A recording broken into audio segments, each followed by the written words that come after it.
اور اگر رمضان کا مہینہ تو پورا معافی کا مہینہ ہے کہ دوزخ کے دروازے بند ہو جاتے ہیں، جنت کے دروازے کھول دیے جاتے ہیں، شیطان قید. اب دیکھتے نہیں نمازی کیوں بڑھ جاتے ہیں رمضان شریف میں کہ وہ نامراد قید ہو جاتے. تو کسی کو زنجیروں میں باندھا ہو وہ چل تو نہیں سکتا، چھوڑ دو زنجیریں تو چل پڑے گا. تو اللہ تعالی ہم سب کی حفاظت فرمائے. کوئی دعویٰ نہ کرے، لیکن جو تھوڑا سا غفلت میں ہوتا ہے تو ایمان کمزور ہوتا ہے، انہوں تو شیطان بن کے جامع نہیں دینے. جمعے جاواں گے، جمعے کئی جمعہ بھی نہیں پڑھتے، عید تے جاواں گے کوئی عید بھی نہیں پڑھتے. یہیں یہ ایک نگینہ سینما کے مالک نے بیان کروایا تھا اور اس نے بعد میں اس سینما کو گرا دیا.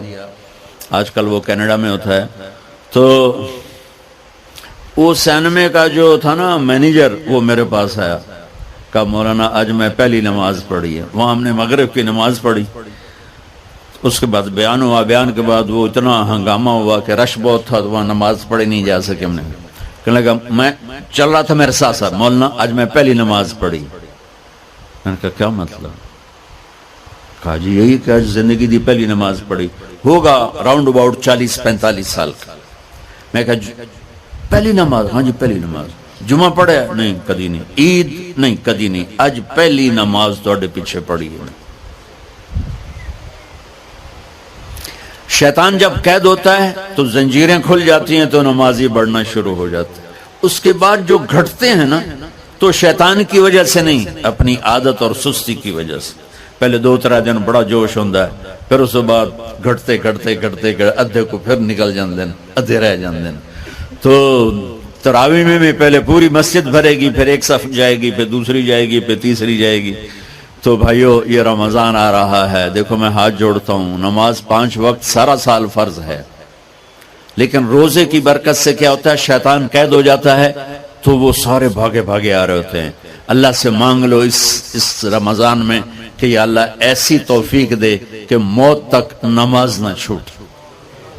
رمضان میں بہت سے لوگ رشوت لینا چھوڑ دیتے ہیں کہ نہیں جی ہن رمضان شریف آ گیا.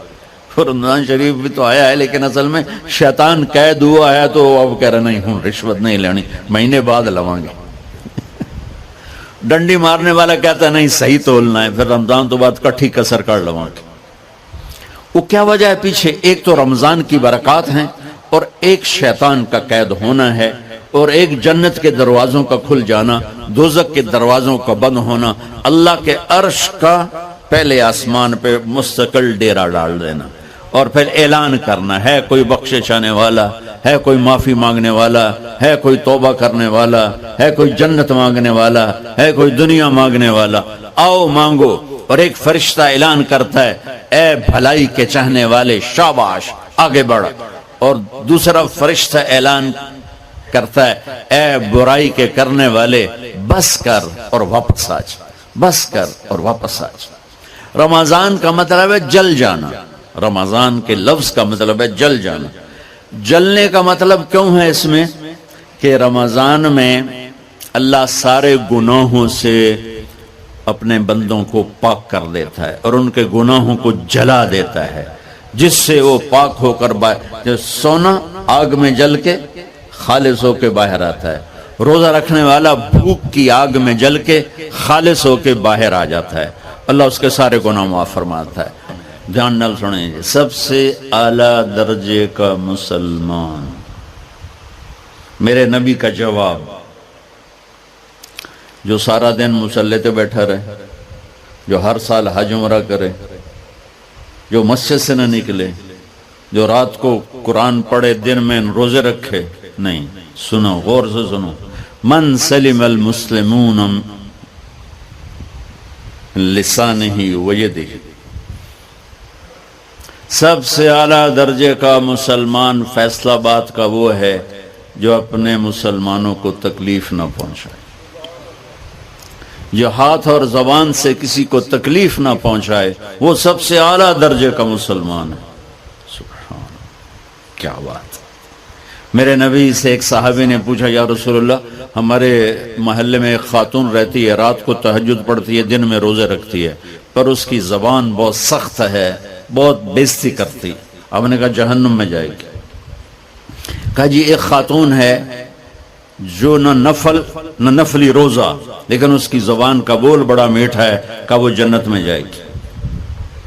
تو سب سے اعلیٰ درجے کا مسلمان کون ہے جو کسی کو تکلیف نہ پہنچائے؟ پھر اس نے پوچھا ای الایمان افضل، سب سے اعلیٰ درجے کا مومن کون ہے؟ تو آپ نے فرمایا حسن الاخلاق، جس کے اخلاق اچھے ہوں وہ سب سے اعلیٰ درجے کا ایمان والا ہے، کیونکہ تکلیف نہ پہنچانا اخلاق کی ایک صفت ہے، اور اخلاق کی بے شمار اقسام۔ میرے نبی نے فرمایا اچھے اخلاق 360 صفات کا نام ہے، ایک صفت بھی کسی مسلمان مرد عورت کے اندر ہوگی تو جنت میں چلا جائے گا۔ سامنے ابو بکر بیٹھے تھے، کہنے لگے یا رسول اللہ کو میرے اندر بھی ہے؟ تو آپ نے فرمایا تیرے اندر ساری ہے، ساری تیرے اندر ساری۔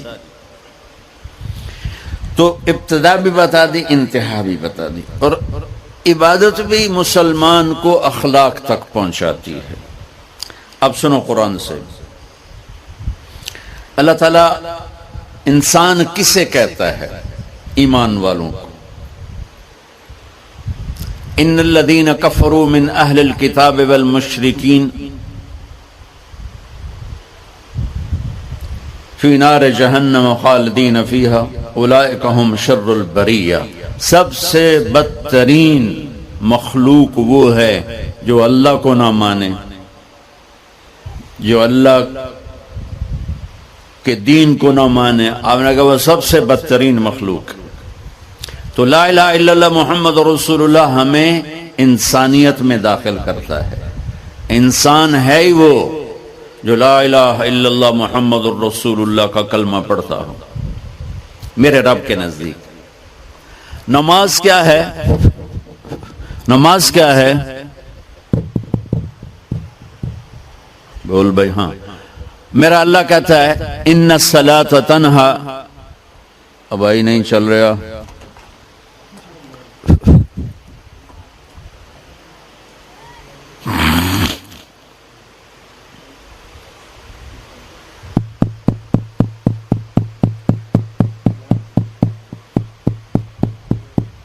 تھوڑی آواز ہے۔ نماز کیا ہے؟ ان الصلاۃ تنہا عن الفحشاء والمنکر، تم نماز پڑھو، یہ تمہیں بد اخلاقی سے بچائے گی اور یہ تمہیں گناہوں سے بچائے گی۔ تو نماز بھی انسان کو اخلاق تک لے جا رہی، فحاشی سے بچائے گی، گناہوں سے بچائے گی، اخلاق کی طرف سفر۔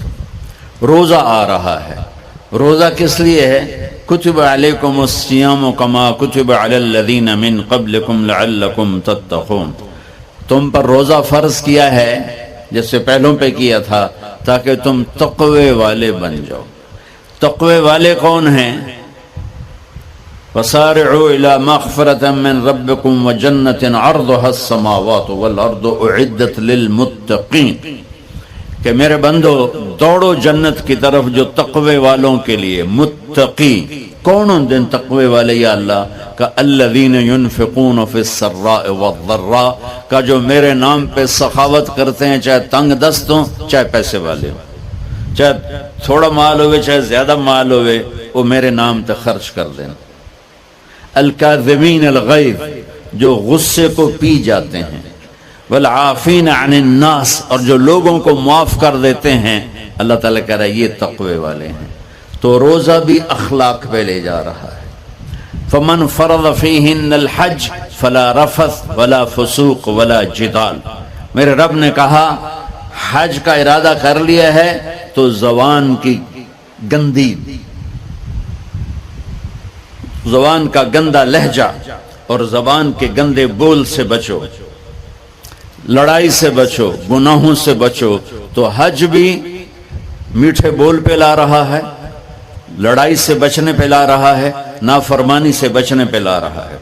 خذ من اموالہم صدقۃ تطہرہم وتزکیہم بہا وصلی علیہم، میرا رب فرما رہا ہے میرے محبوب ان سے زکوٰۃ لیں اور ان کو پاک کریں اور ان کا تزکیہ کریں، ان کو ایک اچھا انسان بنائیں۔ زکوٰۃ ہو اخلاق بنتے ہیں، روزہ ہو اخلاق بنتے ہیں، حج ہو اخلاق بنتے ہیں، نماز ہو اخلاق بنتے ہیں، کلمہ ہو انسان بنتا ہے۔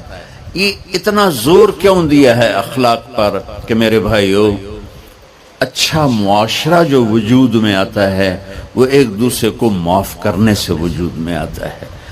مسجد نماز کے لیے ہے، اور نماز ایک انفرادی عمل ہے جو کر کے میں گھر چلا جاتا ہوں، دفتر چلا جاتا ہوں، پڑھوں نہ پڑھوں، نہ پڑھنے کا گناہ مجھ پر، پڑھنے کی نیکی مجھ پر۔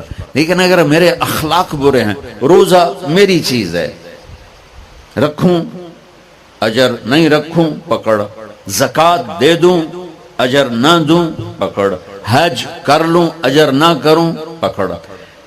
صرف میری ذات سے کے گرد ہے نماز بھی، روزہ بھی، حج بھی، زکوٰۃ بھی۔ لیکن برے اخلاق جتنا معاشرے میں میرا اثر ہے وہاں سب تباہی پھیلا دیں گے، اور اچھے اخلاق جتنا معاشرے میں میرا اثر ہے وہاں خوبصورتی کو پھیلا دیں گے۔ عبادت چھپ جاتی ہے۔ میں نے فجر پڑھی ہے کہ نہیں پڑھی آپ کو پتہ ہے؟ بولو، آپ نے پڑھی ہے یا نہیں پڑھی؟ مجھے کوئی پتہ ہے نہیں ہے۔ لیکن یہاں بیٹھ کے اللہ نہ کرے میں فرقہ واریت کی بات کروں، آپ سب کو پتہ چلے گا کہ نہیں چلے گا کہ مولوی اگلا رہا ہے؟ اور یہاں بیٹھ کے میں محبت کی بات کروں تو آپ کو پتہ چلے گا کہ نہیں چلے گا کہ یہ محمد مصطفیٰ صلی اللہ علیہ وسلم والے اخلاق بتا رہا ہے؟ تو اخلاق چھپتے نہیں، برے ہوں یا اچھے ہوں، ظاہر ہوتے ہیں۔ اور سب سے زیادہ اس آدمی کا خاندان، جس آدمی کو بدتمیزی کی عادت ہے، وہ بیوی کے دل کو برباد کر دے گا، ماں باپ کے دل کو برباد کر دے گا، اولاد کو برباد کر دے گا، دوستوں کو، نوکروں کو برباد کر دے گا۔ اس کے نوکر سامنے کہیں گے میاں صاحب، شیخ صاحب، سیڑ صاحب، خان صاحب، اتھے جا کے گالی کڈن گے۔ اور جس کے اخلاق اچھے ہوتے ہیں وہ اپنے گھر کو خوبصورت بنا دیتا ہے، رشتوں کو خوبصورت بنا دیتا ہے، ملازموں کو خوبصورت بنا دیتا ہے، اپنے کاروبار کو، اپنی زندگی کو، ہر پہلو اس کا خوبصورت ہو جاتا ہے۔ اچھے اخلاق لباس کی طرح ہیں جو میرا ہر عیب چھپا لیتے ہیں، اور برے اخلاق ننگے آدمی کی طرح ہے جس کا ہر عیب سامنے آ جاتا ہے۔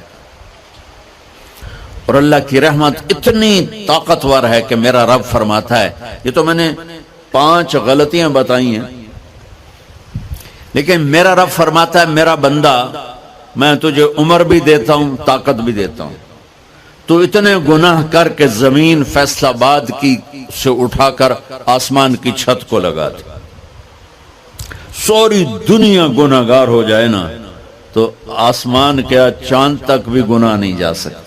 اور میرا اللہ کہہ رہا ہے ایک مرد عورت اتنے گناہ کرے کہ آسمان کی چھت کو لگا دے، پھر صرف ایک دفعہ مجھے کہے یا اللہ معاف کر، تو میں سارے ہی معاف کر دوں۔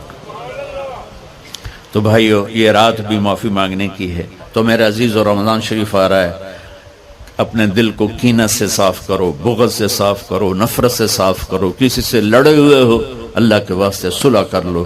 یہ لڑنے کی جگہ نہیں ہے، محبت کر کے جاؤ تو اللہ بڑے اونچے عالی درجات نصیب فرمائے گا۔